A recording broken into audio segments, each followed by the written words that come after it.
duk wanda ka gani ya zama uba da ɗa ne haka ya zama miji sai ya zo ya zama uba. Kuma kafin a zo wannan uban akwai yayi da yawa, akwai kura a hanya da ake iba.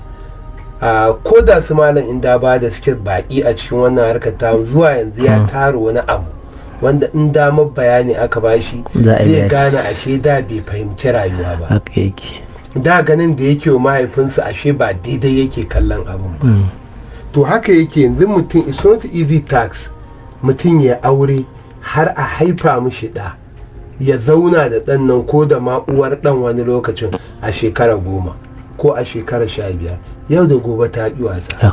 To zuciyarsa akwai damuwa da yawa. Sannan na biyu akwai hotuna da yawa marasa kyau. Akwai mutumin da muke tattauna shi malamin lafiya ne, an je ana korafi akan dan raunin jiki haka da wane ne, ya ce wai me yasa kuke raina yanayin da muke ciki. Ya ce wannan kadai inflation din kana siyan mai naira 180 da 85 kada 100 da kada 200 yanzu kana siyan mai 370 ko da 60.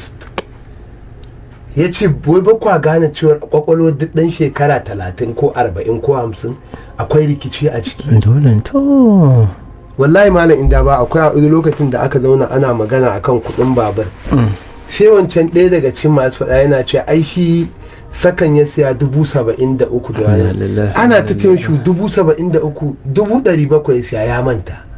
Rudu ne a cikin kai. Saboda haka hayaniyar lokaci nan ta wallahi mata da yara ku gane wannan mahaifin a ruɗe yake. Ɗayan biyu, idan ya sauke nauyinku to ya gama yin wani aikin wahala ne, yanzu sa rai yake a bashi sakamako. Idan ya wulaƙanta nauyinku yanzu ya ɗauko wa ƙwaƙwalwarsa wata damuwa da dana sani a ciki, dama jiya za ta dawo, kuɗin nan da ya ƙi baku ya baku don ya samu ya zauna lafiya.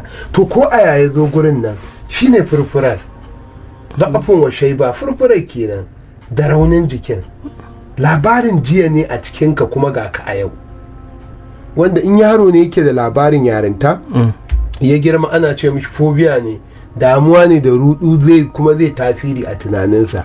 To shi ma haka wannan dattijan akwai damuwoyi, ya sani ko bai sani ba. Sannan akwai change of environment. Wani mutum muna tattaunawa da shi yake ce ai shi so yake kawai ya tafi gida tunda ya kusa rita, in ya rita ya tafi gida kawai ya zauna. Na ce mishi to kuma kana ganin in ka zauna din ko ba kura? A ce ai kawai shi ya fi ya huta a cikin iyali. Na ce masa a'a, bisa ko ta kura ba. Baka taba yin wata, baka taba yin sati a gidanka baka fita ba. Kullun kana tafiye kai ne famsa, kai kwamati kaza, kai kaza, kai ce duk sai ka tara wannan gogewar da experience ka saba ba wa mutum 1000 umarni kuma ka koma gidanka. Na ce in baka yi hankali ba za ka tattara wannan umarnin mutum 1000 ka ce sai ka ba matarka da 'ya'yanka. Tarkashi kuma sun sabo ta rayuwa mai dan karamin yanci na lokaci, yanzu ka je ya zama 247 basu da ta ce komai za ana kallon ka. Da ya shiru muka tattauna sai ce me ne mafita, ce dole sai ka samu abin yi ka ba su gab, zaman ka kadai yana sa musu rashin nutsuwa.